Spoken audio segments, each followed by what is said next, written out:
त्याग आणि शांती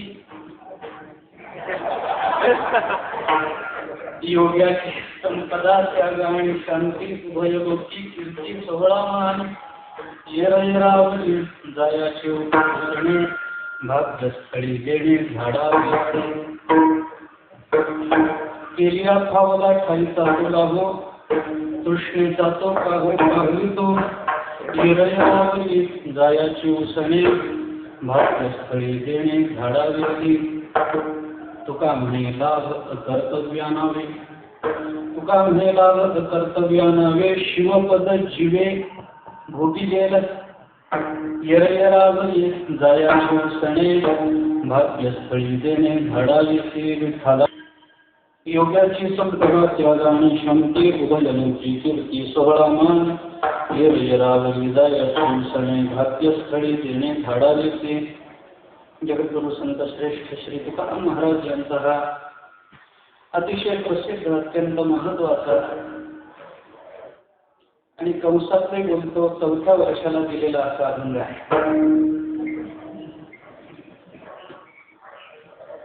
या अभंगातून तुकोबारायांनी योगाचं वर्णन केलेलं आहे, योगाचं लक्षण सांगितलेलं आहे. योगी कसा असावा, त्याग आणि शांती ही संपत्ती ज्याच्याजवळ आहे त्याला योगी असं तुकाराम महाराजांनी इथं संबोधलेलं आहे. योगाची संपदा त्याग आणि शांती. त्याग आणि शांती ही योगाची संपदा आहे. भाग्य असं आहे की साक्षात शांती आणि साक्षात त्याग हे दोन्ही आज कीर्तनाला आहे. साक्षात शांती परमपूजनीय कुरेकर बाबा इथे उपस्थित आहे. साक्षात शांती कीर्तनाला आलेली आहे. परमपूज्य बाबा कीर्तनाला उभे आहेत. हा साक्षात त्याग आहे विठ्ठल. त्यामुळे आता वेगळा योगी काही सांगावा असं मला वाटत नाही. आणि हे कारण मी याच्यासाठी पुढे केलेलं आहे की या दोघांसमोर कीर्तन करणं याची काय अवस्था होते कीर्तन करायची मी इथं उभं राहून पहा.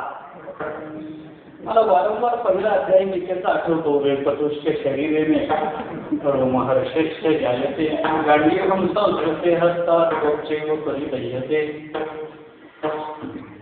आयुष्यभर ज्याने परमार्थ केला, माझ्या वयापेक्षा ज्यांच्या परमार्थाचं वय जास्त आहे त्यांच्या समोर आपण 2-4 वर्षात ज्ञानेश्वरीचं थोडं बहुत चिंतन करणारे काय बोलणार आणि काय सांगणार अशी अवस्था आहे.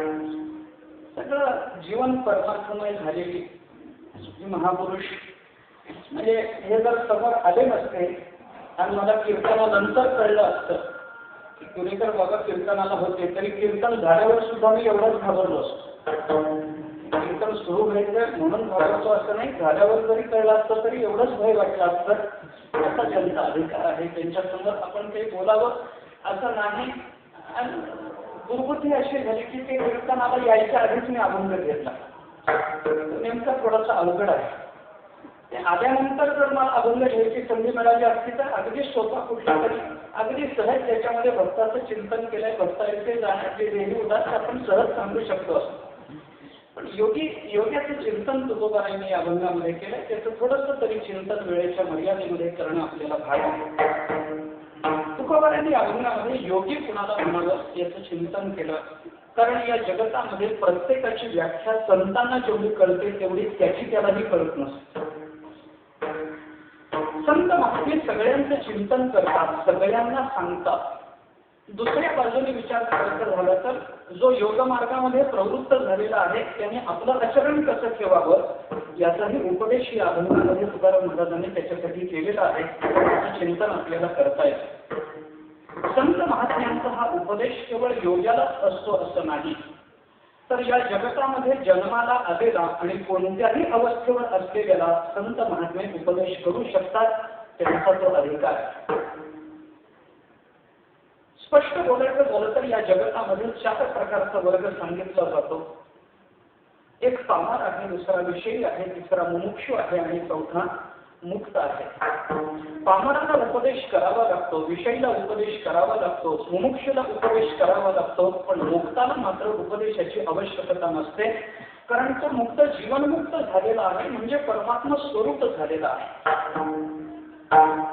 विदेहमुक्त त्याचा विचार करायचं कारणच नाही. जीवनमुक्ताचा विचार जर करायचा झाला तर त्याला कोणत्याही उपदेशाची आवश्यकता नाही, कारण संतांनी केलेल्या उपदेशातून जे प्राप्त होणार आहे ते त्याला आधीच प्राप्त झालेलं आहे. परमात्मा स्वरूपता, ज्याला आपण मोक्ष असं म्हणतो, तो मरणाच्या पूर्वीच परमात्मा स्वरूप झालेला आहे. आणि मरणापूर्वी म्हणून तर संतांनी जीवनमुक्तीला जेवढं विशेष महत्व दिलं तेवढं महत्व संतांनी विदेहमुक्तीला दिलं नाही. विदेहमुक्ती म्हणून संतांना मान्य नाही असं नाही, विदेहमुक्ती मान्य आहे, पण जीवनमुक्तीला जेवढं महत्व आहे तेवढं महत्व संतांनी विदेहमुक्तीला दिलं नाही. ज्ञानोबा यांचा तर सरळ स्पष्ट अभंग आहे, मोक्ष मेल्या पाठी आम्हासी होईल ऐसे जे म्हणतील अतिमूर्ख. मेल्यानंतर मोक्ष आम्हाला मिळेल असं जर कोणी म्हणत असेल तर ते अतिमूर्खाचं लक्षण झालं.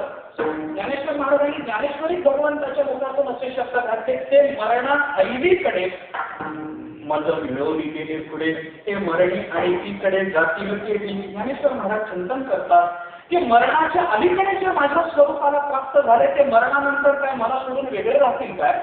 अरे मरणाच्या आधीच जे स्वरूपाला प्राप्त झाले ते मरणानंतर ते विदेहमुक्त झाले, मरणाच्या आधी प्राप्त झाले म्हणजे ते जीवनमुक्त झाले. म्हणून मुक्ताला कोणत्याही पद्धतीच्या उपदेशाची आवश्यकता नाही. तो जीवनमुक्त हा जीवनमुक्त असल्यामुळे कोणताही उपदेश त्याला पुरे पडत नाही, कारण उपदेशाने जे प्राप्त करून घ्यायचं आहे ते त्यांनी प्राप्त करून घेतलेलं आहे. म्हणून उपदेशाचे अधिकारी जर विचारात घ्यायचे झाले तर पामर, विषयी, मुमुक्षु हे तिघच उपदेशाचे अधिकारी म्हणावे.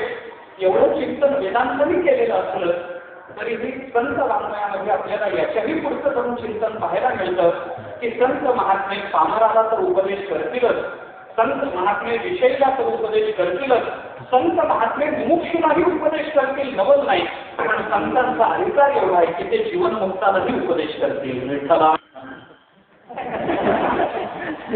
जीवनमुक्तालाही उपदेश करण्याचा संतांचा अधिकार आपण लक्षात घ्या. पामराला कोण उपदेश करेल? पामर, विषयी आणि मुमुक्षू यांच्या एकेका टप्प्याचा पुढचा विचार केला तर पुढच्या टप्प्यावर पोहोचलेला मागच्या टप्प्यावर एखादा उपदेश करू शकतो की नाही? पामर आहे, विषयी आहे, विषयी हा त्याच्या पुढे गेलेला असेल तर तो विषय पामराला कोणता विषय आपण निवडावा याचा उपदेश करू शकेल की नाही? करू शकेल. जो विषयी या हा टप्पा ओलांडून जो मुमुक्षू झालेला आहे तो मुमुक्षू विषयाने कसं विषयाच्या बाबतीमध्ये विरक्त राहिलं पाहिजे याचा उपदेश करू शकेल की नाही? करू शकेल. म्हणजे विषयी पामराला उपदेश करेल, मुमुक्षू विषयाला उपदेश करेल, जीवनमुक्त कदाचित मुमुक्षूला उपदेश करेल, पण मुक्ताला उपदेश करणारा या जगतामधून कोणी बोला? दुसरं कोणी नाही, फक्त संत महात्मे. परमात्मा सुद्धा जीवनमुक्ताला उपदेश करू शकत नाही, तो उपदेश फक्त संत महात्मे करू शकतात. सूत्राच्या भाषेत बोलायचं झालं तर देवालाही जे सांगता येत नाही ते ज्यांना सांगता येतं त्यांना संत म्हणावा. उपदेश करावा लागतो, तो उपदेश विषय निवडण्याच्या बाबतीत करावा लागतो. विषयीला जो उपदेश करावा लागतो तो विषयाच्या वैराग्याच्या बाबतीत करावा लागतो. मुमुक्षूला जो उपदेश करावा लागतो तो ब्रह्मज्ञानाचा करावा लागतो. इथपर्यंत चिंतन आपल्याला वेदांताने सांगितलेलं आहे. अगदी प्राथमिक अभ्यासामध्ये आपण याचा विचार करतो, विचार सागरामध्ये अगदी प्राथमिक स्तरावर आपल्याला हे सांगितलं जातं की पामराला उपदेश कोणता करायचा, विषयीला उपदेश कोणता करायचा, मुमुक्षूला उपदेश कोणता करायचा हे आपल्याला सहज रीतीने करू शकतं. याचा विचार आपण सहज करू शकतो. विषयाचा योग्य अयोग्य विचार न करता विषय भोगामध्ये प्रवृत्त झालेला त्याला हे सांगावं लागतं की बाबा याच्यातला अनुकूल विषय कोणता, प्रतिकूल विषय कोणता. जसं शेळी गेल्यानंतर कोणताही चारा खाते तसा विचार न करता योग्य पद्धतीचाच विषय आपण सेवन केला पाहिजे आणि तो विषय सेवन करताना आपला अधिकार तो सेवन करण्याचा आहे की नाही हे त्याला पहिल्यांदा सांगितलं पाहिजे. कोणताही विषय सेवन करावा, वाटेल तसं वागावं, वाटेल तसं आचरण करावं, वाटेल तशा पद्धतीनं बुद्धीच्या मर्यादा ओलांडून माणसाने स्वैर जीवनामध्ये प्रवृत्त व्हावं असं करू नये हे सांगण्याकरता पामराला स्वतंत्र चिंतन सांगायची आवश्यकता असते. चार्वाकाला हे सांगावं लागतं की बाबा तू यावत जीवेत सुखम जीवेत ऋणम कृत्वा घृतम पिबेत असं म्हणतोच गोष्ट खरी, पण कर्माचा एक विशेष प्रभाव मानवी जीवनावर असतो की जे कर्म आपल्याला आपल्या मृत्यूनंतर पुन्हा काहीतरी भोगण्याकरता या मृत्यू लोकांमध्ये जन्माला आणत असतं. राख रांगोळी झाली म्हणजे सगळं संपलं असं नाही, त्याच्या पलीकडेही जाऊन काही मानवी जीवन आहे आणि याच्याकरता जिवंत असतानाच माणसाने योग्य पद्धतीच्या विषयाचं चिंतन करून कमीत कमी तेवढा तरी विचार केला पाहिजे. यज्ञ संस्थेमध्ये दिला जाणारा पशुबळी हे त्याचं उत्तम उदाहरण आहे. विठ्ठलांच्या पक्षे हे चिंतन शास्त्राने सांगितलेलंच आहे, पण तरीही जर करायचं असेल तर मग अशा पद्धतीचं चिंतन यज्ञ संस्था त्याच्यासाठी स्वतंत्र चिंतन सांगते. याचा विचार एवढाच आहे की पामराला विषय उपदेश करत असताना विषयाची योग्यायोग्यता, विषयाचा विवेक त्याचा जागा करण्यासाठी त्याला उपदेश करावा लागतो. सर्व पामराला जो उपदेश करतात तो अशा पद्धतीचा उपदेश आहे. त्याच्या पुढे जाऊन संत महात्मे विषयीला उपदेश करतात. विषयीचा उपदेश हा वेगळा आहे. त्याला विषय कोणता निवडावा हे स्वतंत्र रीतीने सांगावं लागत नाही, फक्त त्याला विषयामध्ये दोष कोणता आहे एवढंच सांगावं लागतं. बाबा तू विषय भोगतोय, पण हे विषय जरी भोगत असले तरी हे विषय तुला समाधान देतीलच असं नाही, कारण विषय म्हणजे काय आहे हे सांगताना त्याला सांगावं लागतं. विषय तरी कैसे जलदैसे का स्वप्नेच्या वारसे भद्रजाचे त्याला सांगावं लागतं की जो विषय तू सेवन करतो तो विषय तुला समाधान देणारा नाही, कारण विषयामध्ये कोणत्याही पद्धतीचं सुख नांदत नसतं. सुख नांदत असतं ते आत्मस्वरूपामध्ये. विषयामध्ये फक्त आपल्याला सुखाचा आभास निर्माण होत असतो. म्हणून विषय भोगत असताना त्या विषयाचा परिणाम कालांतराने तुझ्यावर विषयासारखा होणार आहे हे त्याला सांगावं लागतं. विषय विषयाचा परिपाडू गोड परमार्थ लागे कडू कडू विषय तो गोडू जीवाचीचा हे त्याला सांगावं लागतं. विषम विषय वैषम्यम विषम विषम उच्चते जन्मांतर घना विषया एकदेह धर्म विषम योग वैशिष्ट्यामध्ये चिंतन आलंय. विषय आणि विष यांची तुलना करायची झाली तर विषाला विष म्हणू नका, विषयाला विष म्हणा. का? कारण विष माणसाला एकदाच मारेल, पण विषय मात्र जन्मोजन्मी मारत राहतील. विषयामध्ये म्हणून कोणत्याही पद्धतीचं सुख नाही. विषय आपल्याला जास्त त्रास देतात. ज्ञानपरायणे हा उपदेश विषयांना केलेला आहे. विषयाचे समसुख वेगळाची बाजू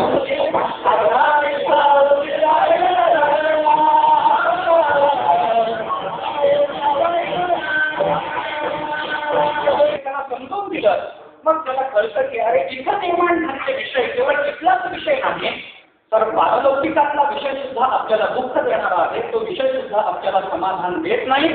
म्हणून दृष्ट आणि अनुश्राविक या दोन्ही विषयाच्या बद्दलची जिहासा त्याच्या अंतःकरणामध्ये निर्माण व्हावी याच्याकरता विषयीला उपदेश केला पाहिजे की बाबा तो विषय भोगू नकोस, कारण हे सगळे विषय आपल्याला दुःख देणारे आहेत. इथलेच देखील असं नाही तर स्वर्गाचे विषय सुद्धा आपल्याला दुःख देतील, ब्रह्मलोकाचे विषय सुद्धा आपल्याला दुःख देतील. म्हणून विषय असतात त्या विषय हे बांधणारे असतात. विशेषण सिनोती विषय हा अशी विशेष शब्दाची व्युत्पत्ती सांगितली जाते. सिनोती हा त्याच्याचा धातू जर आपण पाहिला तर विशेष रीतीने जे बांधतात त्याला विषय असं म्हटलं जातं. विशेषण सिनोती विषय हा, म्हणून या विषयाच्या नादाला तू लागू नको. हा विषय तुला त्रास देईल. इथलाच विषय नाही तर पारलौकिकातला विषय सुद्धा नको. कोणताही विषय आपल्याला भोगायचा नाही. प्रत्येक विषयाकडे बघताना तुझी दृष्टी कशी असली पाहिजे. ज्ञानेश्वर महाराजांनी आपल्याला 15व्या अध्यायामध्ये याचा विस्ताराने विचार करून सांगितलाय. जैसे वमुनिया सुने आताची गेले. ज्ञानेश्वर महाराज सांगतात असं वैराग्य अंतःकरणामध्ये निर्माण झालं पाहिजे की जसं ज्ञानेश्वर महाराजांनी वापरलेली भाषा फार महत्वाची आहे. जैसे वमुनिया सुणे, सुणे या शब्दाचा अर्थ कुत्र असा आहे. कुत्र उलटी करून गेल्यानंतर त्या उलटीकडे पाहण्याची माणसाची जी दृष्टी असते त्या दृष्टीने माणसाने या विषयाकडे म्हणजे या जगाकडे पाहिलं पाहिजे, या संसाराकडे पाहिलं पाहिजे. संसार या समजता जाणीवेची अनित्यता वैराग्य जवळीचा पाठीलागे ही ज्ञानेश्वर महाराजांची भाषा आपण पहा. वमुनिया सुने आत्ताची गेले याच्यातच खरं विभक्त रस ज्ञानेश्वर महाराजांनी आता एवढ्या शब्दामध्ये खरं वैराग्य त्या शब्दातून खरं तर माणसाच्या मनामध्ये प्रकट व्हावं असा शब्द ज्ञानेश्वर महाराजांनी वापरला. म्हणजे वमुनिया सुने आताची गेले, आत्ताच पुत्र उलटी करून गेलं म्हणजे त्याची उलटी अजून ताजी आहे, वाळलेली नाही. ताज्या उलटीकडे बघण्याची दृष्टी अजून घाण असते. वाळलेल्या उलटीकडे मनुष्य बघून निघून जाऊ शकतो, पण जी ताजी उलटी आहे नुकती आता याचं वर्णन कीर्तनात करावं होतं, पण आलंय आता त्याला काय करणार. नुकती झालेली आहे. कुत्र्यानं काय खाल्लेलं आहे ते सगळं त्याच्यामध्ये दिसतं आहे. गळस वाटते की नाही, ऐकताना सुद्धा गळस वाटते. त्याच्याकडे बघताना माणूस डोळ्याला हात लावतो, नाकाला उपरणं लावतो, तिथून बाहेर पडतो. अर्थात त्या उपरण्याने त्याच्यापेक्षा घाण वाटते तो हा भाग वेगळा. व्हायचं नाही ते कधी करायचं ते चांगलं चांगलं येईल. म्हणजे खरं वैराग्य याच्या उपारण्यातच निर्माण झालं पाहिजे. खरं म्हणजे ज्ञानेश्वर महाराजांनी सांगितलं बाबा त्या उलटीकडे बघितल्यानंतर माणसाच्या मनामध्ये जी भावना निर्माण होते त्याचा उपदेश हा विषयीला करावा लागतो. विठ्ठलाचा विषयाच्या विवेकाचा उपदेश आहे, विषयाच्या त्यागाचा उपदेश आहे. याच्या पुढे गेलेला आहे तो मुमुक्षू आहे. तो मुमुक्षू या विषयाचा त्याग करूनच पुढे आलेला आहे. ज्ञानेश्वर महाराजांनी 15व्या अध्यायामध्ये मुमुक्षूचं वर्णन करताना वापरलेली भाषा पहा. पै भवस्वर गाव बघले मुमुक्षू योग ज्ञाना ओळखले जे न योगिया निघाले पैगाले संसाराच्या पायापुढा कळती विकरा गवडा ओलांडोनी ब्रह्मपदाचा कर्मकडा घालती मागा अहंतादी भावा अपुलिया झाडा फिरून आघळूया पत्र घेतली ज्ञानीये गया मूळ घराचे. ज्ञानेश्वर महाराजांनी मुमुक्षुत्व जे चिंतन केलं ते चिंतन आपण पहा. ज्ञानेश्वर महाराज बोलतात हा ओलांडोनी ब्रह्मपदाचा कर्मकडा घालती मागा. संसाराला तर याने मागे टाकलेलंच आहे, पण ब्रह्मपदाचा कर्मकडा हा शब्द जास्त महत्वाचा. कर्मानं मिळणारा ब्रह्मलोक त्या कर्माच्या बाबतीत सुद्धा यांच्या अंतःकरणातली भावना की नाशिवंत कर्माचीच आहे. त्यामुळे नाशिवंत कर्मातून प्राप्त होणारं नाशिवंत ब्रह्मलोकाचं फळ त्याच्याकडे सुद्धा हे विरक्त बुद्धीनं पाहतात. म्हणून यांना मुमुक्षू असं म्हणायचं आहे. मग या मुमुक्षूला उपदेश करताना काय सांगावं लागतं? त्याला विषय भोगू नये, विषय लाभदायक असतात, विषय म्हणजे विष आहे ते सांगून चालत नाही. अरे त्याने विषयासमान त्याला मानलेलंच आहे, तो त्याच्याही पुढे आलाय. तर त्याला काय सांगावं लागतं? मुमुक्षूला उपदेश करताना संत महात्मे विषयाच्या संबंधानं बोलत नाही. मुमुक्षूला उपदेश करताना संत फक्त ब्रह्मज्ञानाचा उपदेश करतात. विठ्ठला एवढंच सांगावं लागतं की तू परमात्मा स्वरूप होण्यासाठी तुला काय काय करावं लागेल. हरिप्राप्तीची उपाय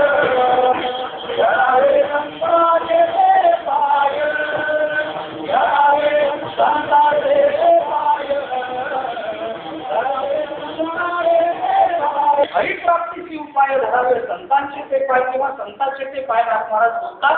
तसं त्याला सांगावं लागतं की बाबा तुला परमात्मा स्वरूपाच्या प्राप्ती करता आता विषयाच्या त्यागाचा विचार करून चालत नाही. त्याच्या पुढच्या टप्प्यावर तू आलेला आहे.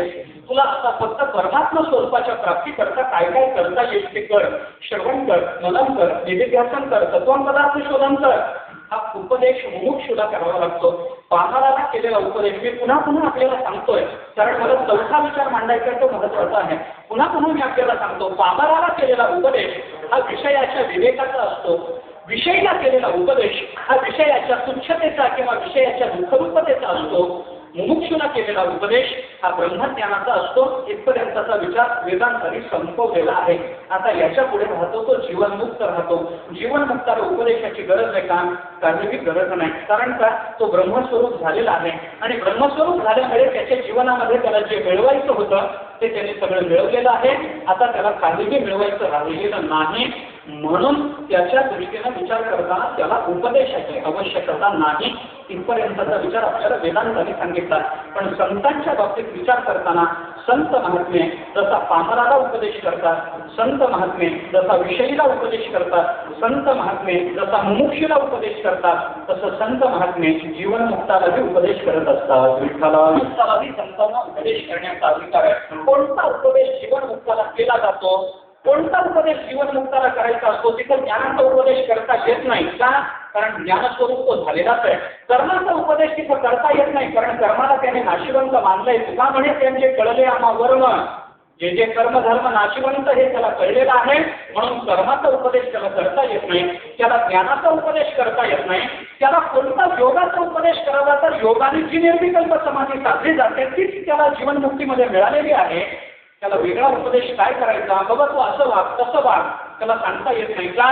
कारण वागूनही त्याच्याने कोणतंही बंधन अथवा कोणताही मोक्ष त्याला प्राप्त होणारा नसतो. जीवनमुक्ताला कोणता उपदेश करायचा? संत महात्म्याने त्याच्यातूनही उपदेश शोधून कारण जीवनमुक्ताला केलेला आहे. कोणता उपदेश संत जीवनमुक्ताला करतात? विचार करताना एकेका वाक्यामध्ये आपल्याला याचे चिंतन करता येतं. पहिला उपदेश हा विषयाच्या विवेकाचा कामाला आहे. विषयाच्या दुःखरूपतेचा हा विषयीला आहे.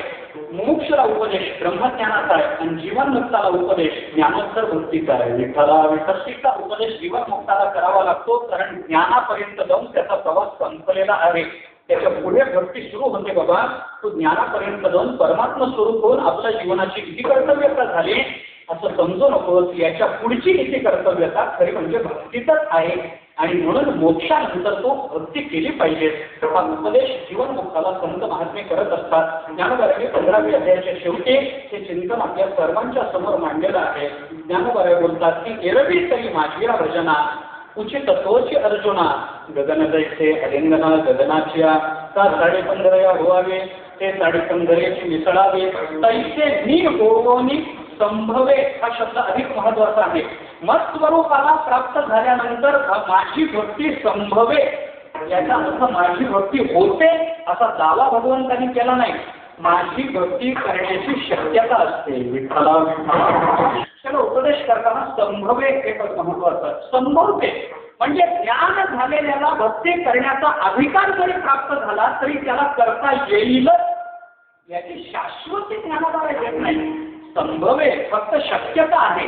काही ठिकाणी भगवंतांनी ती संभाव्यता काढून टाकली, सगळी संदिग्धता काढून टाकली आणि खात्रीपूर्वक शब्द वापरले. आता ऊर्ध्वम न संशय हा तिथला संशय ठेवला नाही पण इथं मात्र संशय ठेवला. भक्ती करणारा उधळून जातो याच्यात संशय नाही पण ब्रह्मस्वरूपाचं ज्ञान झाल्यानंतर भक्ती होईल याच्यामध्ये मात्र संशय आहे. का? कारण जीवनमुक्ताला भक्तीचा उपदेश केल्याशिवाय भक्ती कळत नाही. म्हणून त्याला हे सांगावं लागतं की बाबा ज्ञान प्राप्त करून घेणं एक वेळ सोपं आहे पण भक्ती मात्र त्याच्या पुढे भक्ती वाटते तेवढी सोपी नाही. भक्ती तो कठीण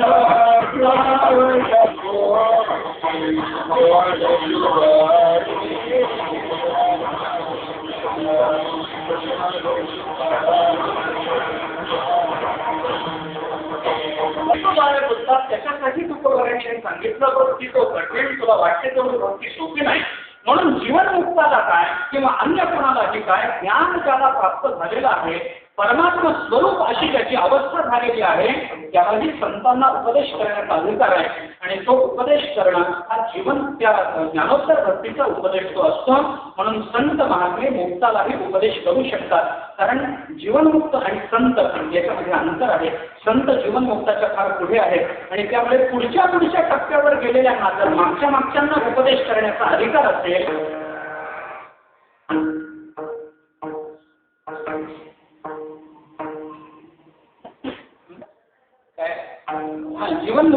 जीवनमुक्ताला ते असं होतं. म्हणून जीवनमुक्ताला ज्ञानोत्तर भक्तीचा उपदेश संत महात्म्याने केला. पुढच्या टप्प्यावर गेलेल्यांना जर मागच्या टप्प्यावरच्यांना उपदेश करायचा अधिकार असेल तर संत महात्मे ज्या अर्थी जीवनमुक्ताला उपदेश करतात योग्याला उपदेश करतात त्या अर्थी संत महात्मे योगी आणि जीवनमुक्त या दोघांच्याही पुढच्या टप्प्यावर गेलेले आहेत. मग जीवनमुक्ताच्या पुढच्या टप्प्यावर जाणं म्हणजे काय? जीवनमुक्ताच्या पुढे जाणं शक्य आहे का? यज्ञत्वान निवर्तन्ते तद्धाम परमम ही जीवनमुक्तीची जर अवस्था असेल तर याच्या पुढे जाणं शक्य आहे का? शक्य आहे. कसं शक्य आहे? भक्तीच्या माध्यमातून शक्य आहे. याचं चिंतन आपल्याला करता येतं. तो स्वतंत्र चिंतनाचा विषय आहे. योग्यालाही उपदेश संत महात्मे करू शकतात. तसं चांगदेव हे काही सामान्य योग्यापैकी होते, नुसता प्राणायाम करून पोट कमी करणारे होते असं समजायचं कारण नाही. चांगदेव हे हाडाचे योगी होते की नाही? होते. अरे ज्यांनी आपल्या समाधीने कारण सध्या योगाचं हे हेतूच तेवढा झाला पोट फक्त कमी केलं पाहिजे असं जर योगाने एवढंच उद्देश जर असता तर आम्ही कमी केलं नसतं काय? आम्ही केलं असतं. आमचं वाढता वाढे भेदीले शून्य मंडळात चाललंय तुम्ही पोट असं योगाचे असे सामान्य उद्दिष्ट नसतात. योग एवढ्या सामान्य उद्देशाने बोलत नाही. ते स्वतंत्र शास्त्र आहे. निर्विकल्प समाधी हा योगाचा मूलभूत सिद्धांत आहे. तिथपर्यंत जायचं आहे. मध्ये अवस्था ही आपोआप येत असते. त्या अवस्थेसाठी प्रयत्न हे मूळ उद्दिष्टाला धरून करायचे असतात. सामान्य मध्य अवस्थेला धरून प्रयत्न नसतात. हे चिंतन आपण लक्षात घ्या. योगाचा विचार आता सध्या योगाला प्राप्त झालेलं स्थान जरी महत्वाचं असलं आणि काही विचाराने ते बरोबर जरी असलं तरी सुद्धा तेवढाच विचार योगाचा करायचा नाही. आता योगाला बरेच दिवस आले त्यामानात. गल्लीत योग सुरू झाला. गल्लीत जसे सप्ते चालू आहेत तसे गल्लीत योग सुरू आहे. या नाकातून घ्या त्या नाकातून सोडा, इकडून घ्या तिकडून सोडा, ते कुठून घेतल्यानं सांगता येत नाही. वेगवेगळ्या ठिकाणाहून घेतलं जातं, वेगवेगळ्या ठिकाणाहून सोडलंही जातं. एवढ्या पुरता तो योग नसतो बाबा. योगाचं चिंतन एवढं महत्वाचं नाही. प्राणायामाच्या पूर्वी योगशास्त्राने 3 अवस्था सांगितल्या आहेत. यम, नियम, आसन आणि मग प्राणायाम आहे. त्या चौथ्या टप्प्यावर जाण्यापूर्वी यम नियम सांभाळून चौथ्या टप्प्यावर आसन सांभाळून चौथ्या टप्प्यावर गेलं पाहिजे. ते आसन कसं आहे हे कळण्याकरता ज्ञानेश्वरी वाचली पाहिजे. त्याच्यासाठी 6वा अध्याय उघडला पाहिजे. ज्ञानोबाराय जसं सांगतात तसं आसन निवडलं पाहिजे. यम नियम केले पाहिजेत. कोणताही नियम पाळायचा नाही. सकाळी उठल्यावर नाकातून घेतो कानातून सोडतो म्हणजे कसं चालेल? असं चालत नाही. त्याचे नियम पाळावे लागतात. जर तुम्हाला सकाळी प्राणायाम करायचा असेल तर आदल्या रात्री काय सेवन केलं पाहिजे याचा विचार योगाने सांगितलाय. कोणत्या नियमात राहिलं पाहिजे हे शास्त्राने आपल्याला सांगितलंय. वाटेल तिथं खायचं, वाटेल त्या वेळेला खायचं, वाटेल ते प्यायचं आणि सकाळी उठून नाक धरतो गादीवर बसून पोट कमी करतो म्हणजे असं पोट कमी होत नसतं. याला योगशास्त्र म्हणत नाही. तो त्या शास्त्राचा अपमान आहे. मी ते शास्त्र अनुसरू नका असं म्हणत नाही. त्या शास्त्राचा व्यवस्थित अभ्यास करून त्या शास्त्राकडे आपण प्रवृत्त व्हा एवढीच माझी प्रार्थना आहे. कपालवरती करतात. कपाळ मोक्ष व्हायची वेळ आली तर कसला कपाळ वाचेल? काय होणार आहे त्याच्याने? त्याच्याबद्दलची श्रद्धा पाहिजे, त्याचा अभ्यास पाहिजे, त्याच्या पूर्व अवस्था आधी ग्रहण केल्या पाहिजे. मग त्या अवस्थेवर जायचा अधिकार आपल्याला प्राप्त होत असतो. म्हणून प्रत्येकाची सत्ता योगी काय हा चांगदेव हे सामान्य योगी नव्हते हे लक्षात घ्या. चांगदेवांना एकेही नावाने संबोधू नये. चांगदेव ज्ञानोबारायांना भेटायला आला नाही. चांगदेव ज्ञानेश्वर महाराजांना भेटायला आले असाच शब्द आपण उच्चारला पाहिजे. कारण त्यांचा अधिकार ज्ञानोबारायांपेक्षा जरी कमी असला तरी आपल्यापेक्षा जास्त एवढं नक्की. आपण त्यांच्याबद्दल बोलताना आदरानं बोललं पाहिजे. त्यांच्याबद्दल चिंतन करताना तशाच संबंधानं केलं पाहिजे. 14 वेळेला ज्यांनी मृत्यू परतून लावला ते ज्ञानोबारायांकडे शरण येतात आणि ज्ञानोबारायांना प्रार्थना करतात की काहीतरी आम्हाला सांगा. कोरपत्र पाठवलं. सगळ्यांना इतिहास माहिती आहे, मी गोष्ट सांगत नाही. कोरपत्र पाठवलं. ज्ञानेश्वर महाराजांनी 65 ओव्यामध्ये त्यांना सगळं तत्वज्ञान सांगितलं आणि त्या तत्वज्ञानाने चांगदेव हे मुक्त होण्यापेक्षा भक्त झाले. हे महत्वाचं आहे. चांगदेव 65 हा जीवनमुक्तीचा विचार सांगणारा ग्रंथ नाही. चांगदेव 65 हा ज्ञानोत्तर भक्ती सांगणारा ग्रंथ आहे. असं चिंतन आपण करणं आवश्यक आहे. त्याच्यामध्ये तत्वज्ञान जरी सांगितलेलं असलं तरी ज्ञानोबारायांचं मूळ उद्दिष्ट हे मात्र ज्ञानापेक्षाही पुढे असणाऱ्या, योगापेक्षाही, निर्विकल्प समाधीच्याही पुढे असणाऱ्या भक्तीचं चिंतन करणार आहे. म्हणून ज्ञानेश्वर महाराजांच्या अभंगामधून ज्ञानोबाराय आपल्याला त्याचं चिंतन सांगतात. योगी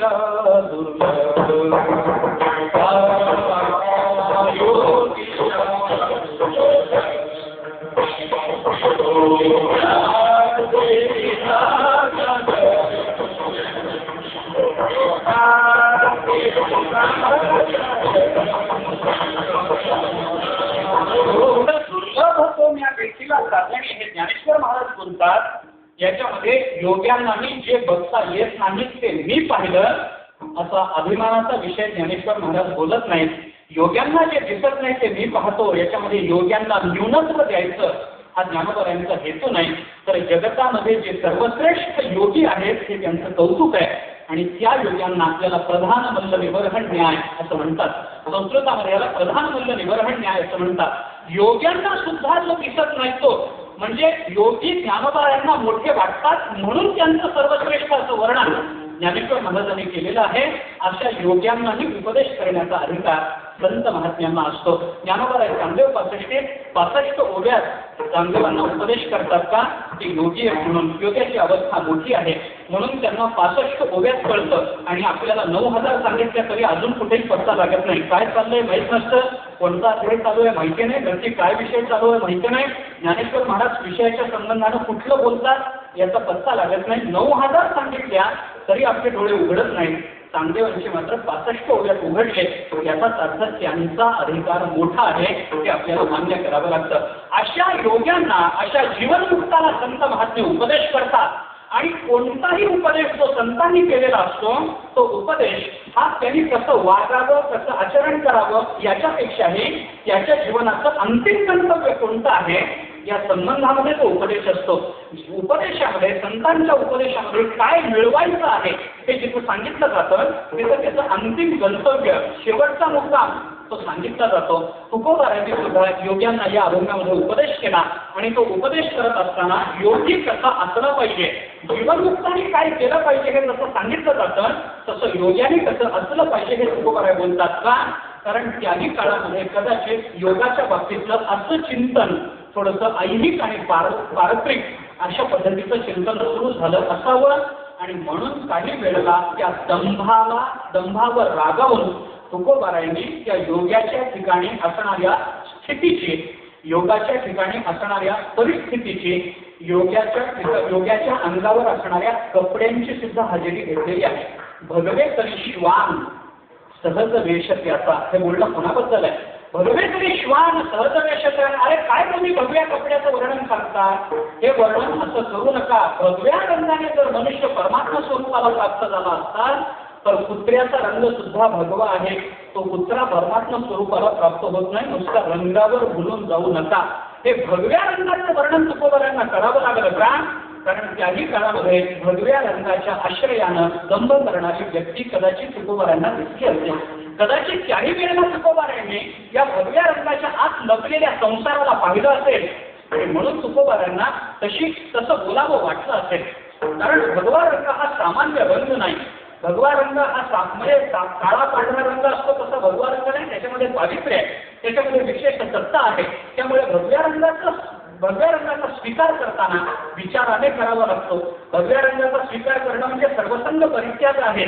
असा परित्याग करून जर आपल्याला भगवा रंग निवडायचा असेल तर निवडता येतो. हल्ली भगवा रंग निवडूनच संसार वाढवला जातो. असं चालत नाही, असं चालत नाही. तुकोबारायांना काही वेळेला ते खटकलं. कारण आहे त्याचा. मी एक सिद्धांत आपल्याला सांगतो. समाजशास्त्रामध्ये नवीन काळामध्ये हल्लीच्या समाजशास्त्रामध्ये हा विचार फार प्रगल्भतेनं पुढे येतो आहे. याचा विचार आता नवीन प्रबोधनकारांनीही केला पाहिजे. समाजशास्त्र, अर्थशास्त्र, मानसशास्त्र यांचा आपला कीर्तनकारांचा अभ्यास थोडा बहुत तरी असलाच पाहिजे. त्याची दक्षता आपण घेतली पाहिजे. कारण ज्या समाजाला ते प्रबोधन करायचं आहे त्या समाजाच्या विचाराच्या अंगानं आपल्याला ते मांडता आलं पाहिजे. असं इथं बोलावं असं नाही. आळंदीमध्ये अनेक विद्वान मंडळी आहेत. आपण सर्व अभ्यासू श्रोते आहात. बोलावं असं नाही. समाजशास्त्रामध्ये असा सिद्धांत नव्यानं पुढे येतो आहे की जी गोष्ट अत्यंत दुर्लभ आहे ती जर बाजारामध्ये सगळीकडे दिसायला लागली तर डोळे झाकून समजा की ती वस्तू खोटी आहे, ती वस्तू डुप्लिकेट आहे. नवीन भाषेत बोलायचं झालं तर त्याला डुप्लिकेट, खोटी अशा पद्धतीचं चिंतन आपल्याला करता येतं. जी वस्तू जगात अत्यंत दुर्लभ आहे ती जर बाजारात सगळीकडे दिसायला लागली की समजावं ते खोटं आहे, समजावं ते डुप्लिकेट आहे. म्हणजे भगव्या रंगापासून ते प्लास्टिकच्या मोबाईल पर्यंत सगळीकडे हाच नियम आहे. हे लक्षात घ्या. हे विसरायचं नाही. सगळीकडे हाच नियम आहे. अरे संत दुर्लभ आहे. बाजारात सगळीकडे संत दिसायला लागले की समजावं ते खोटे. भगवा रंग दुर्लभ आहे. बाजारात सगळीकडे दिसायला लागला की समजावं त्याच्यामध्ये काहीतरी गोंधळ आहे. अर्जुनाने सुद्धा भगवा रंग घेतला होता. भगवंतानीच सांगितलं होतं अर्थात त्याला, कसं का असे ना, पण भगवा रंग अर्जुनानेही घेतला आणि शेवटी भगवंताच्या बहिणीला त्याने पळवून आणलं. संन्यासी तू होनी चोरोनी देवी माझी भगिनी. ज्ञानोबा वर्णन करून सांगतात, भगवानच बोलतात, संन्यासी झालास, भगवा रंग घेतलास आणि माझी बहीण बायको म्हणून सोडून गेली. ते बरं झालं नाही. कदाचित तेव्हापासूनच भगव्या रंगाबद्दल माणसाच्या मनात अशा पद्धतीच्या भावना निर्माण झाल्या असतील तर नवल नाही. होऊ शकतं असं. अर्जुनाने भगवा रंग घेतला, संन्यास घेतला आणि तो संन्यास घेऊन अर्जुन भगवंताच्या बहिणीला पळून आणून तिच्याशी लग्न करून मोकळा झाला. आणि नुसता मोकळा झाला नाही, संसारी असताना अर्जुनाला जी पत्नी मिळाली होती त्याच्यापेक्षा संन्यास घेऊन मिळालेल्या पत्नीवर अर्जुनाचा विशेष जीव होता की नाही सांगा. म्हणजे जर बायकोवर विशेष जीव ठेवायचा असेल तर माणसाने अशा पद्धतीचा अवलंब असं नाही. महाभारतामध्ये त्याचं चिंतन आलं. त्यावेळेला सुभद्रेबरोबर लग्न करून अर्जुन परत आला.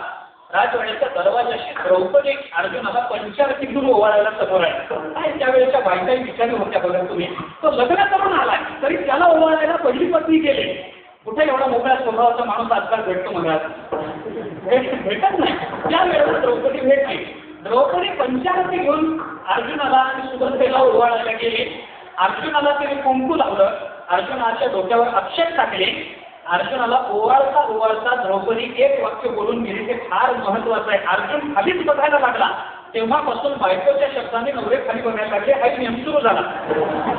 अर्जुनाला एकच वाक्य द्रौपदी बोलली, सुबद्धो अपि भारतीय पूर्वबंधा श्रद्धायते. द्रौपदी अर्जुनाला बोलताना असं बोलून गेली, सुबद्धो अपि भारतीय पूर्वबंधा श्रद्धायते. भार आहे म्हणजे काही बळकटी आहे समजा, त्या बळकटीला आपण दोरीने बांधतो. आता माऊलीचा सोहळा जवळ आला. आपल्याला सगळ्यांना हे करायचंच आहे पण दुष्ट करू नका, एवढंच करा. वळकटीला आपण दोऱ्याने गच्च बांधतो. ती वळकटी का दोरा लागतो आपल्याला? तंबूमध्ये कपडे वाळत घालायला दोरा लागतोच, प्रत्येकाला माहिती आहे. आपण तो दोरा बांधतो, नायलॉनचा असेल, सुती असेल, त्या दोऱ्याने आपली वळकटी बांधून टाकतो. वळकटी बांधून झाल्यानंतर, निघायची तयारी झाल्यानंतर आपल्या कुठल्या तरी एका सहकार्याचा, आपल्या बरोबर चालणाऱ्याचा किंवा आणखीन काही मनामध्ये विचार येतो, आपल्याला असं वाटतं की एवढी वळकटीला बांधलेली दोरी कदाचित पुरायची नाही, आणखीन एक दोरी बरोबर घेतली पाहिजे. आपल्या मित्राचा फोन येतो, अरे माझ्याकडे दोरी नाही बाबा, तुझ्याकडे दोरी असली तर माझ्यासाठी एक दोरी घे. हा म्हणतो ठीक आहे. मग आता दोरी घेतली, तिचं काय करायचं? सगळं बांधून झालंय, आता पुन्हा सोडून त्याच्यात दोरी ठेवायला तेवढा वेळ नाही, पुन्हा तेवढा शिस्तीत बांधला जात नाही. तो माणूस काय करतो? दुसरी दोरी मित्रासाठी म्हणून घेतो आणि ती कुठेतरी ठेवायच्या ऐवजी ज्या वळकटीला दोरी बांधलेली असते त्याच वळकटीला पुन्हा दुसरी दोरी बांधतो. दुसरी दोरी वळकटीला बांधली की पहिली दोरी ढिली पडतच असते, हा नियमच आहे. दुसरी दोरी वळकटीला बांधली की पहिली ढिली पडते. सुबद्धो अपि भारतीय पूर्वबद्धा श्रद्धायते. दुसरं आलं की पहिलं ढिल्लं पडतं. हे द्रौपदी अर्जुनाला का म्हणाली ते आता लक्षात घ्या. दुसरं आलं की पहिलं ढिल्लं पडतं, म्हणजे आता सुभद्रा आली, आता माझ्यावर कुठलं प्रेम तुम्ही करणार? माझ्याबद्दलचं तुमचं प्रेम ढिल्लं पडलं. मला बोलायचं काय याच्यामध्ये की अर्जुनाने संन्यास घेऊन आणलेली बायको अर्जुनाची विशेष लाडकी झाली की नाही? झाली. भगव्या रंगाचा विचार करत असताना अशा पद्धतीचा विचार महाभारताने सांगितला नाही, तरी अर्जुनाकडून तशा पद्धतीचं कृत्य भगवंतांनी करून घेतलं. कदाचित तुकोबारायांना त्या काळामध्ये अशा पद्धतीचं चिंतन कुठं बघायला मिळालं असेल, अशा पद्धतीचा प्रसंग बघायला मिळाला असेल किंवा बघायलाच मिळाला असेल असं नाही. तुकोबाराय सर्वज्ञ असल्यामुळे पुढच्या काळामध्ये या भगव्या रंगाच्या संबंधानं काय घडणार आहे हे त्यांना त्या काळामध्येही सहजतेनं कळालं असेल. आणि म्हणून तुकोबाराय या योग्यांच्या बाबतीमध्ये असं चिंतन सांगतात की योग्यांनी कसं राहिलं पाहिजे. जीवनमुक्ताने मुक्त होऊन न राहता तया कर्तव्याचे उदय डोक्यालागे म्हणून भक्ती जशी केली पाहिजे, तशी या जगतामध्ये योग्याने सुद्धा नुसतं बसून न राहता आपली अवस्था बदलली पाहिजे आणि आपलं ध्येय ठरवलं पाहिजे. नुसतं भगवानांचं अंगावर धारण करून आपलं ध्येय आपल्याला प्राप्त करून घेता येत नाही. मग काय केलं पाहिजे, त्याच्याजवळ काय असलं पाहिजे हे महाराज अभंगाच्या पहिल्या चरणामध्ये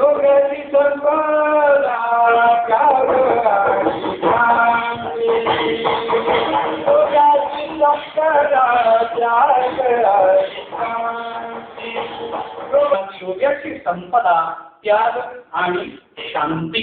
योग्याची बाह्य अवस्था काय असावी याच्याबद्दल तुकोबाराय कुठेही बोलत नाही, पण त्याची आंतरिक अवस्था काय असावी याच्या संबंधानं तुकोबाराय बोलतात. त्यागही आतच आहे आणि शांती ही आतच असली पाहिजे, तर त्याचा उपयोग होत असतो. बाहेरून दाखवलेली शांती ही खरी शांती नसते आणि बाहेरून दाखवलेला त्याग हाही खरा त्याग नसतो. योग्याच्या बाबतीत दोन्ही विचार तुकोबारांनी संपदा म्हणून जे सांगितलेलं आहे ते त्याग आणि शांती हे जे बोलले तुकोबाराय कशा करतात, या दोन्हीचाच विचार करायचा आहे का? दोनच गुण फक्त योग्याजवळ असले पाहिजेत का? नाही. याचा विचार करताना आपल्याला दोन पद्धतीने विचार करता येतो. त्याचा त्याग असला पाहिजे, सर्वसंग परित्याग हा सरळ विचार आहे, आणि त्याच्याजवळ शांती असली पाहिजे, अर्थात त्याच्या ठिकाणी कोणत्याही पद्धतीची अपेक्षा नसली पाहिजे, हा सरळ विचार त्याचा आहे. पण वेगळा दुसरा जर विचार सांगायचा झाला तर इथं सांगितलेला त्याग हा वैराग्याचं उपलक्षण आहे आणि तिथं सांगितलेली शांती ही ब्रह्मस्वरूपतेचं उपलक्षण आहे.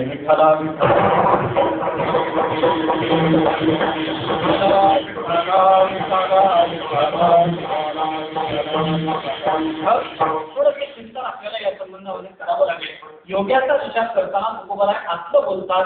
याचं पहिलं कारण आपल्याला असं सांगता येतं की योग्याचा योग हा आतूनच साधला जातो, बाहेरून साधला जात नाही, म्हणून आतलंच बोलावं लागतं. चित्ताच्या संबंधानेच योगाचा विचार करता येतो, शरीराच्या संबंधानेच योगाचा विचार करता येत नाही.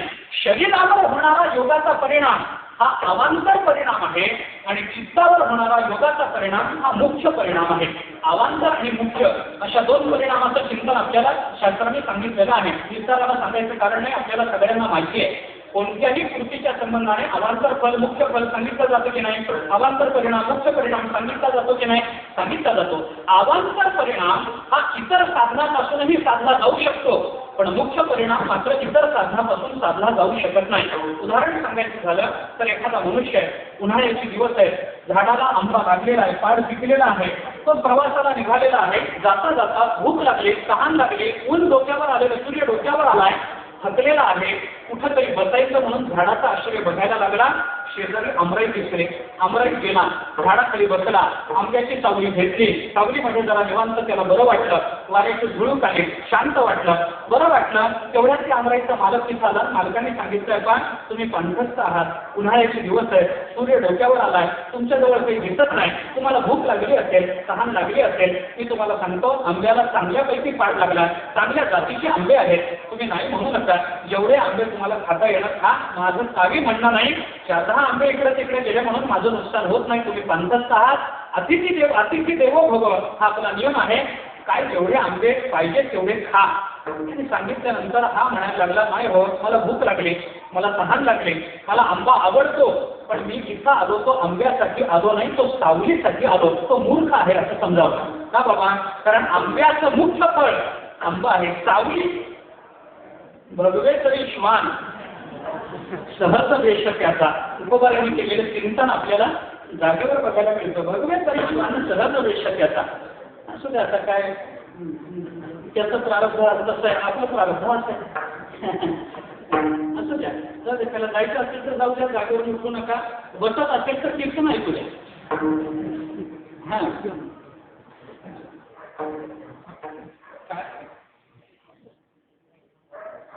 आंबा, हा लक्षात ठेवा, आंबा, आंब्याच्या झाडाची सावली हे त्या आंब्याचं मुख्य प्रयोजन मानणार. आंब्याच्या झाडाची सावली हे त्या आंब्याचं झाडाचं अवांतर प्रयोजन आहे, अवांतर फल आहे. का? कारण आंब्याच्या झाडाखाली सावली असते का? नाही. कुठे सावली आहे? चिंचेच्या झाडाला सावली आहे, पिंपळाच्या झाडाला वडाखाली सावली आहे, नाही असं नाही. बाभळीच्या झाडाखाली सावली. आता माऊलीच्या रस्त्याने बाभळीची सावली सुद्धा महत्वाची वाटते की नाही? एवढंच नाही, एरंडोची द्रुमा येते. हा आहे की नाही? वाळवंटामध्ये एरंडाचं झाड सुद्धा फलवंती सावली वाटत असतं, नाही असं नाही. सावली प्रत्येक झाडाला आहे, नाही असं नाही. म्हणून सावली अन्य साधनानेही जर मिळत असेल तर ती सावली झाडाचं मुख्य फळ ठरत नाही, अवांतर फळ ठरतं. पण आंब्याच्या झाडाला लागलेला आंबा हे मात्र इतर बाभळीच्या झाडाला आंबा लागेल नाही, चिंचेच्या झाडाला आंबा लागेल नाही, अन्य कोणत्या झाडाला आंबा लागेल नाही. आंब्याच्या झाडाला आंबा नावाचं फळ लागतं. म्हणून आंबा हे फळ त्या झाडाचं मुख्य फळ आहे आणि सावली हे त्या झाडाचं अवांतर फल आहे. तसं चित्ताची अवस्था बदलणं हे योगाचं मुख्य फल आहे आणि शरीरावर त्याचा परिणाम म्हणून शरीर कृश होणं हे त्या योगाचं अवांतर फल आहे.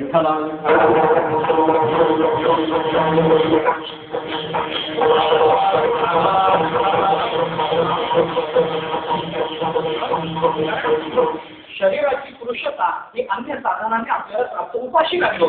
शरीर पुरुष होऊन जातं, व्यायाम केला शरीर बारीक होऊन जातं, रोग झाला शरीर पुरुष होतं. त्याच्यासाठी योगाचीच आवश्यकता नाही, पण चित्ताची शुद्धी आणि चित्त स्थिर करायचं असेल तर मात्र योगाशिवाय दुसरा मार्ग नाही. म्हणून योग या शब्दाचा अर्थ करताना चित्ताच्या संबंधानं केला गेला.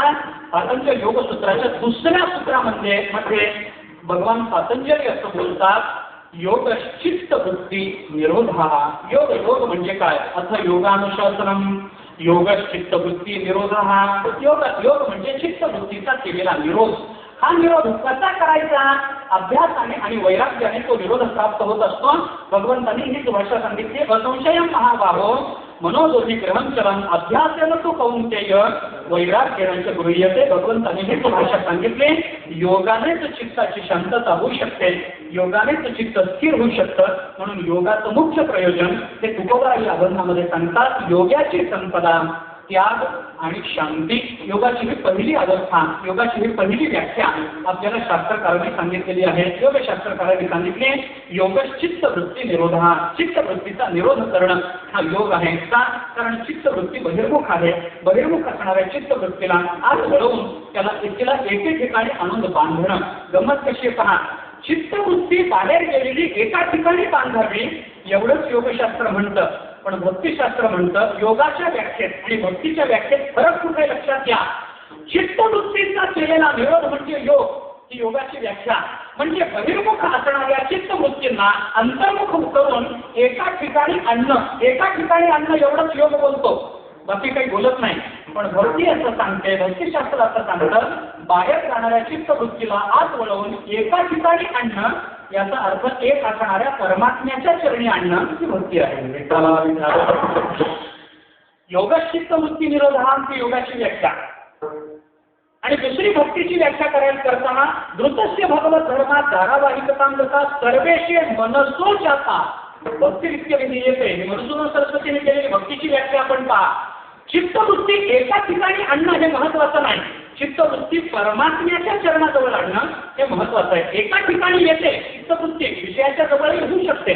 विषय डोळ्याने पाहिल्याबरोबर चित्त तिथं जातं आणि विषयाची तदाकार होतं. ज्या नेत्र नावाच्या इंद्रियाच्या माध्यमातून विषय दर्शन होतं त्याच नेत्रेंद्रियातून आपली वृत्ती बाहेर पडते आणि विषयाची तदाकार होते, तेव्हा त्या विषयाचं ज्ञान होतं.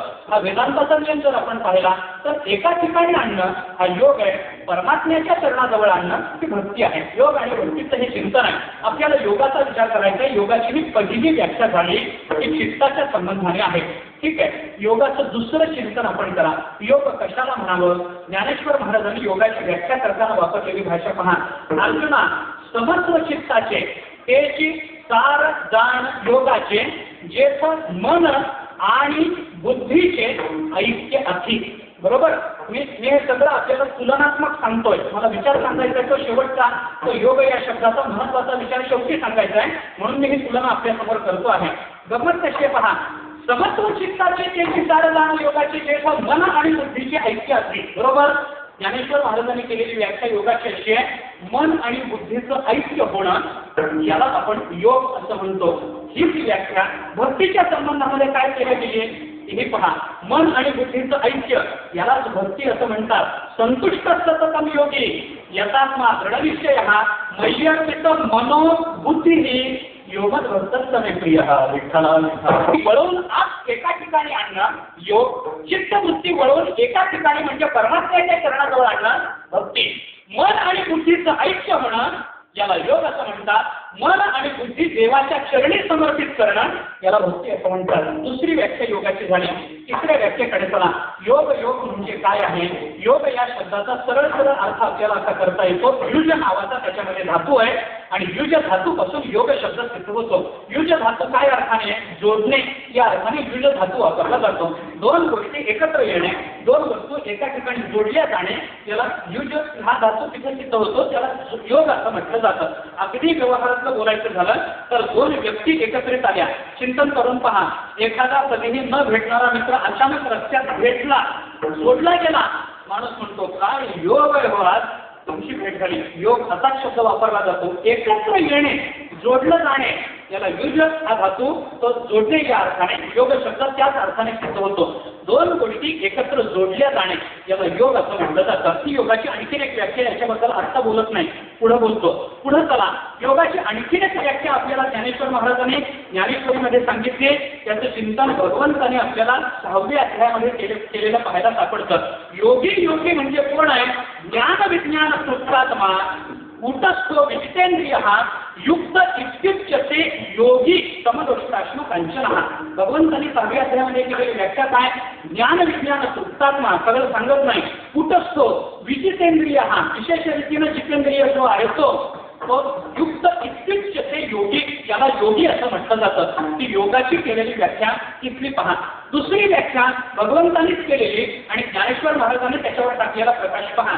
इथं या श्लोकावर भाष्य करताना ज्ञानेश्वर महाराजांनी योगी कुणाला म्हटलं याचं चिंतन करताना ज्ञानेश्वर महाराज 6व्या अध्यायात फार सुंदर बोलतात. ज्ञानोबांची भाषा तुम्ही पहा. 12व्या अध्यायात योगी शब्दाची व्याख्या आहे. संतुष्ट सततम योगी, तिथं योगी शब्द भगवंतांनी वापरला. भक्ताच्या प्रकरणामध्ये योगी शब्द येतो, ते आता अधोरेखित करून ठेवा म्हणजे आपल्याला पुढे काय चिंतन करायचं ते कळेल. योगी, तिथल्या योगी शब्दावर भाष्य करताना ज्ञानेश्वर महाराज योगाची व्याख्या करतात. जीव परमात्मा दोन्ही बैसवोनी ऐक्यासनी योग, जीव आणि परमात्मा या दोघांचं युज धातूने जोडणं, एकत्र येणं, बैसवोनी ऐक्यासनी जयाच्या हृदय भुवने विराजती. ही योगी शब्दाची व्याख्या आहे का भक्ताची व्याख्या आहे? व्याख्या काय? संतुष्ट सततम योगी हे म्हणत असताना योग भक्त हा समेप्रिय हा तिथं वापरलेला शब्द भक्त असा आहे. आणि व्याख्या काय केली? जीव परमात्मा दोन्ही वैस्तोनी ऐक्यासनी व्याख्या केली योगाची, पण त्याला म्हणलंय मात्र बसतं. या चिंतनातली ज्ञानेश्वर महाराजांची भाषा चित्ताच्या संबंधाने, योग हा शब्द चित्ताच्याच संबंधाने विचारात घ्यायचा. ज्ञानेश्वर महाराजांनी वापरलेली भाषा, म्हणून या कारणे मी तू ते सदा म्हणे योगी होय अंतःकरणे कळू मला. ज्ञानोबांनी केलेलं भाष्य पहा, योगी हो पण कसा हो, अंतःकरणाने योगी हो. जो अंतःकरणाशिवाय योग प्राप्त करून घेतो त्याला योग प्राप्त करून घेता येत नाही. म्हणून योगाचा संबंध अंतःकरण, चित्त, मन याच्याशीच आपल्याला जोडावा लागतो. ही योगाची व्याख्या आपण पहा. आणखीन एक योगाची व्याख्या ज्ञानेश्वर महाराजांच्या संबंधामध्ये ज्ञानेश्वर महाराजांनी केलेली आहे. अनेक पद्धतीचं चिंतन आपल्याला त्या संबंधामध्ये करता येतं. योगी कोण आहे?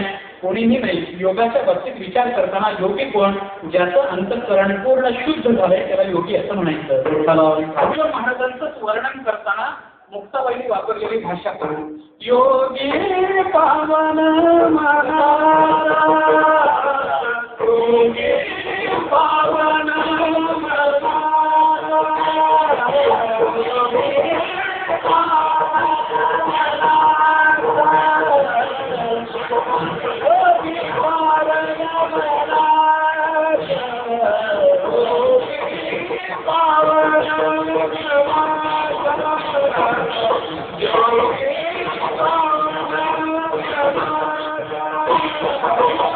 योगी पावन मनाचा आहे अपराध जनाचा. मुक्ताबाईंनी केलेली योगाची व्याख्या आपल्याला इथे विचारात घेता येते. जो पावन मनाचा आहे आणि जनाचा अपराध सहन करतो त्याला योगी असं म्हणायचं आहे. चिंतन करा. मी सगळ्या वेळेला तुलनात्मक चिंतन आमच्यासमोर मांडतो आहे. पावन मनाचा असणारा आणि जनाचे अपराध सहन करणारा त्याला योगी असं म्हटलंय. जनाचे अपराध सहन करणारा हा योगी आहे. त्या जनाचे अपराध पुढचं चिंतन पहा. मुक्ताबाईंनी केलेलं, जग जरी झाले वन्ही संती सुखे व्हावे पाणी. तिथं वापरलेला शब्द काय? योगी नाही, संती सुखी व्हावे पाणी. तिथं वापरलेला शब्द संती असा आहे. व्याख्या करताना योगी पावन मनाचा म्हणलं आणि चिंतन करताना संती सुखे व्हावे पाणी म्हणलं. काय भानगड आहे? याचा अर्थ एकच आहे. योगाची व्याख्या, संताची व्याख्या दोन्हीकडे समानत्व आहे. योगी पावन मनाचा, साधे अपराध जनाचा. योगी जनाचे अपराध सहन करत नाही त्याला संतच पाहिजे. तुकोबारायचं योगी असते तर मंबाजीला जागेवर जायला असतं. तुकोबाराय संत आहे म्हणून मंबाजी वाचला. हे लक्षात घ्या. आपण योग्याची भाषा वेगळी, संताची भाषा वेगळी. योग्याला आपल्या चित्तावर जरी विजय मिळवता आलेला असला तरी प्रसन्न परत्वे योग्याचा चित्तावरचा अधिकार नष्ट होऊ शकतो. योगी रागावू शकतो. योग्याच्या मनात अभिमान निर्माण होऊ शकतो की नाही? शकतो. कसं शक्य आहे? अरे ज्याचं चित्त पूर्ण शुद्ध झालंय त्याला जर योगी म्हणायचं आहे तर शुद्ध चित्तामध्ये अभिमान येईल कसा? क्रोध येईल कसा? येतो ना. योग्याचं चिंतन चांगदेवाच्या मनामध्ये अभिमान निर्माण झाला की नाही? म्हणून तर पोरपत्र पाठवलं. काय कारण? नमस्कार घ्यावा का आशीर्वाद घ्यावा? कळलं नाही. अभिमान निर्माण झाला. जे चांगदेव एकदा तपाला बसले, ध्यानाला बसले, अनेक वर्ष बसत असत, त्यांच्याबद्दल असं सांगतात की ते ध्यानाला बसले की त्यांच्या परिसरात जी जी मंडळी जात होती त्यांची प्रेतं आणून चांगदेवांच्या जवळ टाकत असत त्यांचे नातेवाईक. कोणी गेलं घरातलं की चांगदेव तपाला बसले, कळलं की त्यांच्या जवळच्या तपोभूमीचे प्रेत आणून टाकायचं. असा प्रेताचा खर्च पडायचा. पुष्कळ प्रेत अशी येऊन पडायची आणि सगळी तप झाला. युद्धान दशा चांगदेवांना प्राप्त झाले की चांगदेव फक्त एकदाच म्हणायचे, कोण आहे तिकडे? सगळी प्रेत उठून म्हणायचे, महाराज आम्ही आहोत. सगळ्या प्रेतांना उत्थापन देणारे चांगदेव योग सामर्थ्याने देत होते गोष्ट खरी, पण मी यांना जीवनदान देतो हा अभिमान निर्माण झाला. त्याला योगी म्हणायचं का न म्हणायचं सांगा. त्याला योगाच्या बाबतीत चिंतन करताना हे स्वतंत्र चिंतन करावं लागतं. म्हणून योगाच्या अनेक व्याख्या आहेत. योगी तुमचीच सततम इथे 6वा सगळा अध्याय आपण या संबंधामध्ये पहा. म्हणून तर भगवंतांनी अर्जुनाला त्या सर्वेमध्ये उपदेश करताना सांगितलं, अर्जुना तू काही करू नको. तपस्विभ्यो धिको योगी ज्ञानीभ्यो मतोधिक कर्मकर्मिभ्यश्च धिको योगी तस्मात् योगी भव अर्जुन. अर्जुना तस्मात योगी भव. अर्जुना म्हणून मी तुला सांगतो तू योगी हो. आता योगी हो हे म्हणण्यामध्ये भव हे जे क्रियापद आहे योगी हो म्हणजे आता अर्जुन योगी नाही, मग भगवंताने आपल्या भक्ताला योगी हो म्हणून सांगावं का माझा भक्त हो म्हणून सांगावं? तिथं सांगितलं ते योगी हो हे सांगितलं. मग तिथला योग शब्दाचा अर्थ काय करायचा हाही एक महत्वाचा मुद्दा आहे. योगाचे असे वेगवेगळे अर्थ आपल्याला करता येतात, पण तुकाराम महाराजांनी केलेला अर्थ तो अतिशय स्पष्ट निसंदिग्ध असा अर्थ आहे. तुकाराम महाराज म्हणतात योगी कोण आहे? योगी तोच आहे त्याग आणि शांती ही संपदा ज्याच्याजवळ आहे त्याला योगी असं म्हणायचं. योग्याची संपदा त्याग आणि शांती, योग्याची संपदा त्याग आणि शांती हे आहे.